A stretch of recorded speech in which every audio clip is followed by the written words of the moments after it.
Bismillah. Assalamualaikum warahmatullahi wabarakatuh. Alhamdulillahilladzi arsala rasulahu bil huda wa dinil haqq liyuzhirahu 'ala ad-dini kullihi walau karihal munafiqun. Asyhadu an la ilaha illallah wa asyhadu anna Muhammadan abduhu wa rasuluh la nabiyya ba'dah. Qala Allah ta'ala fil Qur'anil Karim, a'udzu billahi minasy syaithanir rajim. Bismillahirrahmanirrahim. ولا تصعر خدك للناس ولا تمشي في الأرض مرحا إن الله لا يحب كل مختال فخور. Sadaqallahul Azim. Surat Al-Luqman ayat 18. Bapak, ibu-ibu, kaum muslimin yang dirahmati Allah, kembali kita pada kesempatan kali ini untuk tetap selalu bersyukur kepada Allah Subhanahu wa Ta'ala,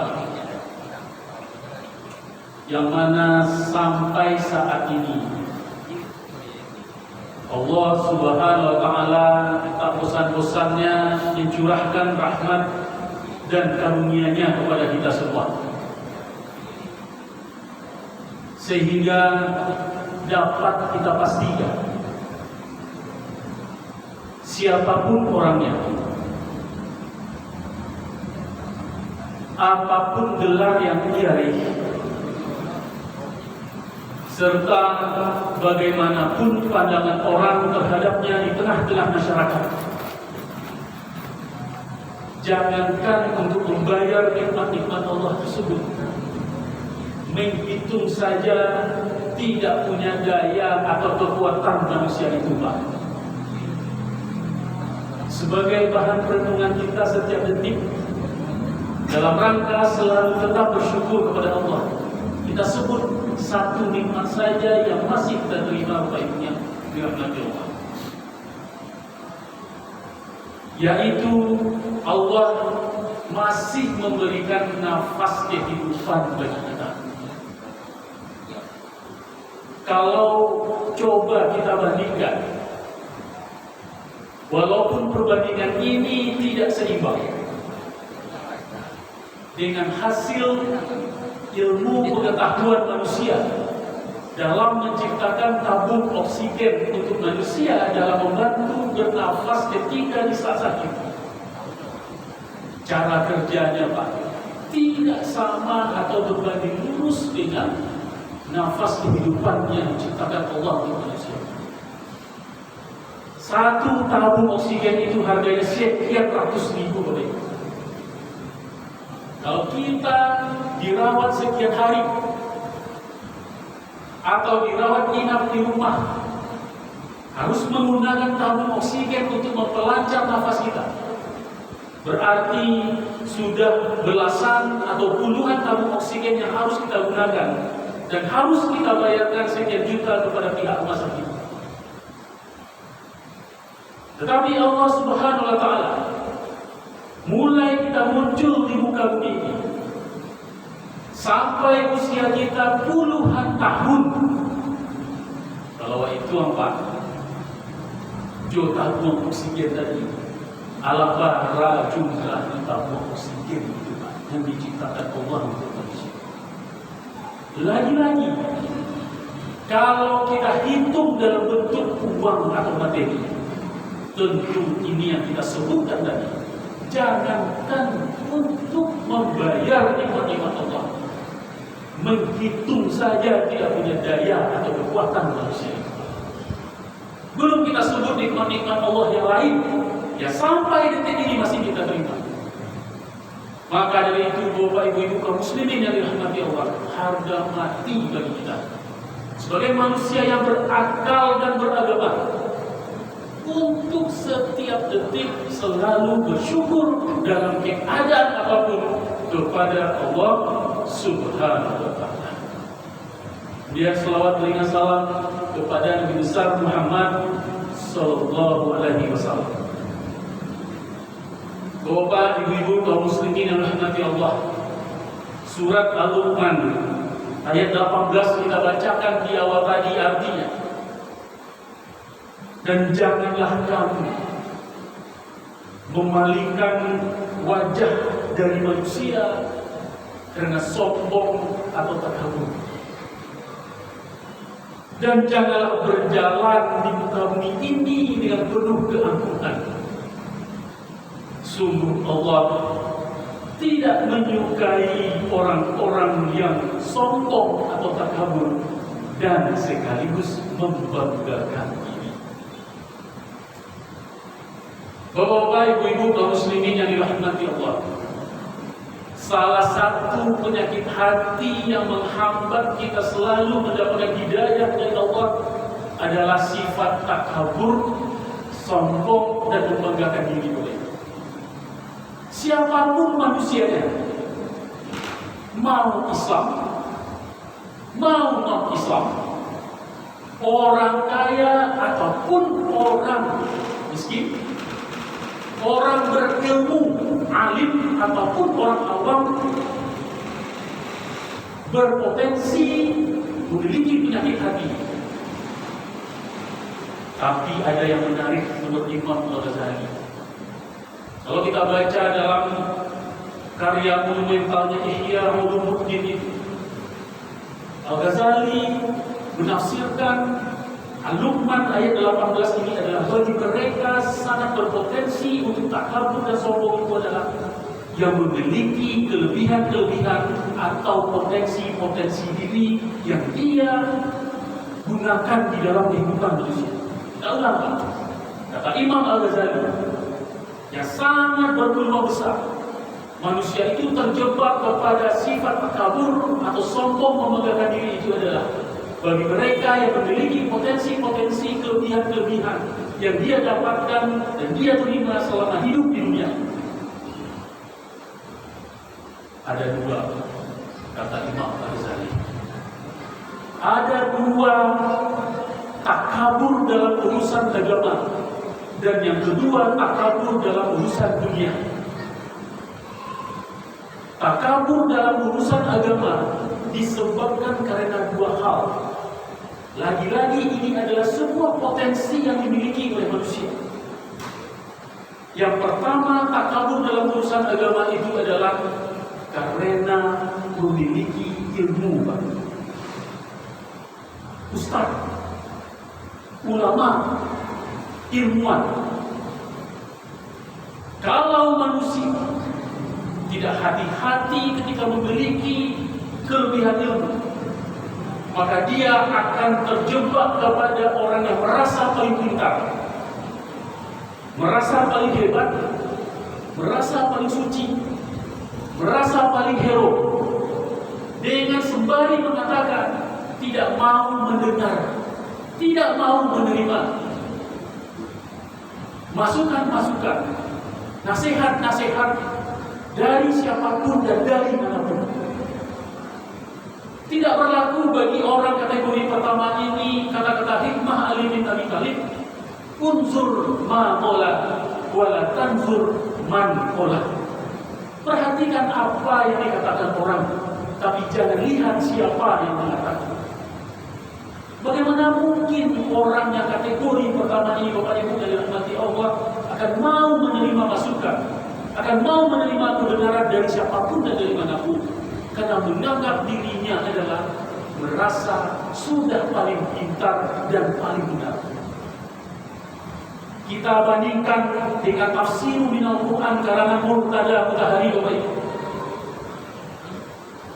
Di dalam tafsir itu Murtada Mutahari mengutip surat Al-Baqarah ayat 13. Wa idza qila lahum aminu kama amanan nasu qalu anu'minu kama amana sufaha ala innahum humus sufaha walakin la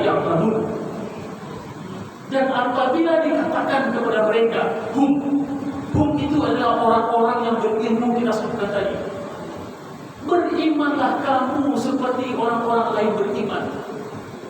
Dijawab oleh dia, apakah kami akan beriman seperti orang-orang bodoh yang beriman itu? Allah, ketahuilah bahwa sesungguhnya engkau yang bodoh, tetapi engkau tidak menyadari akan kebodohannya.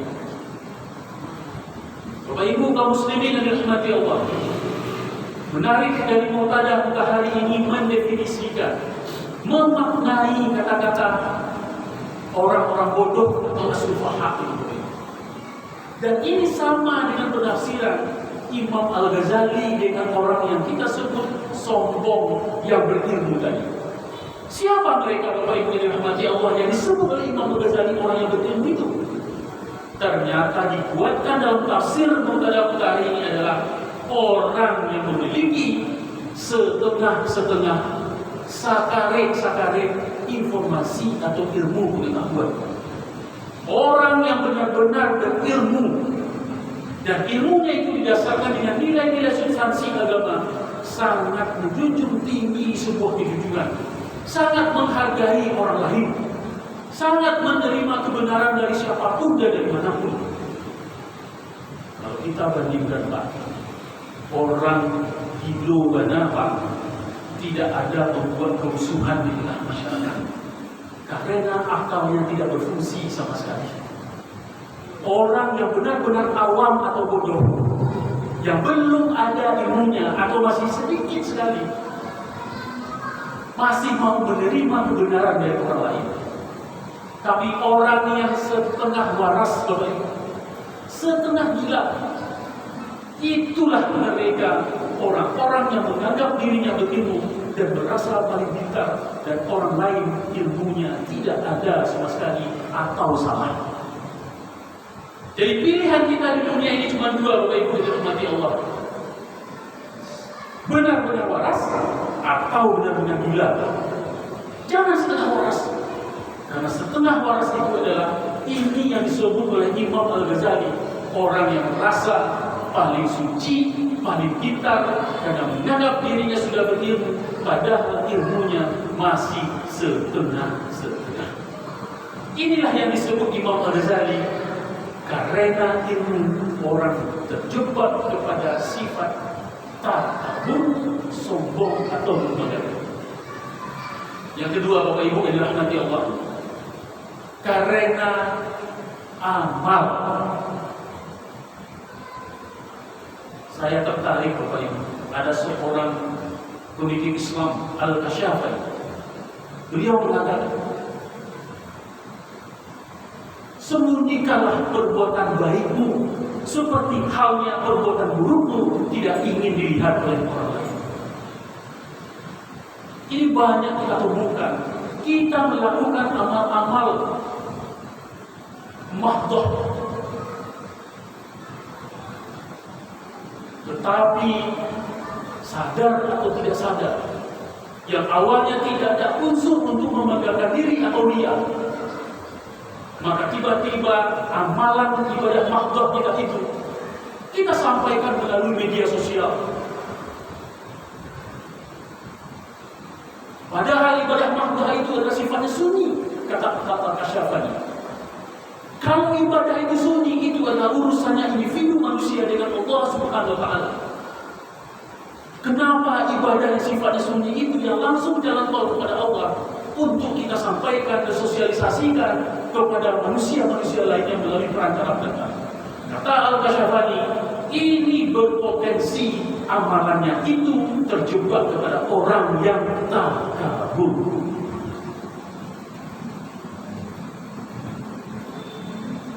Ini sebagai renungan bagi kita Bapak Ibu yang dirahmati Allah, yang awalnya kita tidak ada sama sekali niat untuk berbangga diri dengan ibadah mahdoh yang kita lakukan.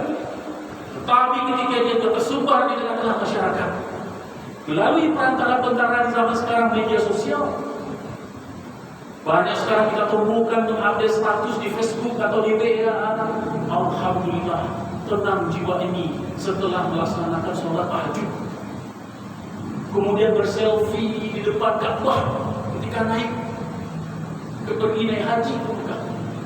Yang awalnya tidak ada sama sekali niat kita untuk riya, kata Al-Kashafani, disitulah setan memiliki rayuan maut dan berpotensi bagi kita amalan tersebut tidak ada lagi nilai ibadahnya. Maka inilah yang kita bahas dalam Al-Quran itu, Bapak Ibu. Mereka yang memiliki potensi dan inilah mainan setan. Sadar atau tidak sadar, kita manusia terjebak kepada hal-hal yang seperti ini. Hanya dua itu menurut Imam Al-Ghazali yang tak kabur karena urusan agama, Bapak Ibu. Yang kedua, tak kabur karena urusan dunia. Ada 5, Bapak Ibu. Tidak kita jelaskan satu persatu karena ini sudah terbiasa kita dengar. Yang akan kita jelaskan yang poin nomor 5 karena melihat waktu, Bapak Ibu yang dirahmati Allah. Yang pertama itu adalah tak kabur karena urusan dunia disebabkan 5 hal. Karena nasab atau keturunan. Orang yang memiliki keturunan darah biru istilahnya sekarang sangat berpotensi untuk terjebak kepada membanggakan diri atau takabur. Yang kedua karena kekuasaan. Yang ketiga karena kekayaan. Yang keempat karena ketampanan dan kecantikan. Dan yang menariknya kata Imam Al-Ghazali, yang kelima, Bapak Ibu yang dirahmati Allah, karena dia memiliki banyak pengikut. Misalnya seorang habib, seorang syekh, seorang ustaz yang memiliki banyak pengikut. Disinilah letak hati-hatinya kita sebagai tokoh, sebagai panutan. Bahwasanya ketika kita diidolakan, ketika kita banyak pengikutnya, di saat fatwa-fatwa kita, kalau tidak hati-hati, maka akan bisa menyesatkan pengikut kita. Apalagi pengikut itu adalah sifatnya sami'na wa ata'na, tanpa ada penseleksian, tanpa ada sortiran. Maka kata Imam Al-Ghazali, maka kita harus hati-hati. Karena lagi-lagi apa yang kita sebutkan di awal sampai akhir tadi adalah mereka yang memiliki potensi-potensi atau kelebihan-kelebihan. Bapak Ibu yang dirahmati Allah. Bapak Ibu kaum muslimin dirahmati Allah. Teringat ada kisah di zaman Nabi Muhammad SAW. Ada sebuah kerumunan, Bapak Ibu. Sahabat di saat itu dalam keadaan keramaian dengan bersorak, tiba-tiba datang Rasulullah SAW. Hai sahabatku, ini ada apa? Kalian sampai berkerumunan seperti ini. Kita lagi melihat orang gila yang sedang ngamuk ya Rasulullah. Coba mari saya lihat kata Rasulullah. Ketika Rasulullah melihat secara langsung, dijawab oleh beliau, wahai sahabatku, dia itu bukanlah orang yang gila, tapi dia sedang mendapatkan cobaan dari Allah karena akalnya tidak berfungsi. Betul-betul gila, Pak. Kemudian dijawab oleh sahabat, kalau begitu siapa orang yang benar-benar gila itu ya Rasulullah? Mereka adalah orang yang berjalan dengan penuh kesombongan, orang yang memandang rendah dengan pandangan yang sangat rendah kepada orang lain, sambil tetap melakukan menyembah Allah, melakukan ibadah. Itulah yang disebut orang yang gila dan orang yang sombong atau membanggakan diri tanpa sadar ataupun tidak sadar dia lakukan. Maka kalian wahai sahabat harus hati-hati. Berilmulah, berilmu dengan didasarkan nilai-nilai substansi agama. Jangan sampai berilmu itu kering dengan nilai-nilai agama. Begitu juga sebaliknya, beragamalah kalian sahabatku, tetapi disadarkan dengan ilmu-ilmu yang sudah ada. Insya Allah kita akan jauh dari yang namanya kesesatan intelektual, kesesatan di dalam kita beragama. Punya maaf, lillahi bisabil haq fastabiqul khairat. Assalamualaikum warahmatullahi wabarakatuh.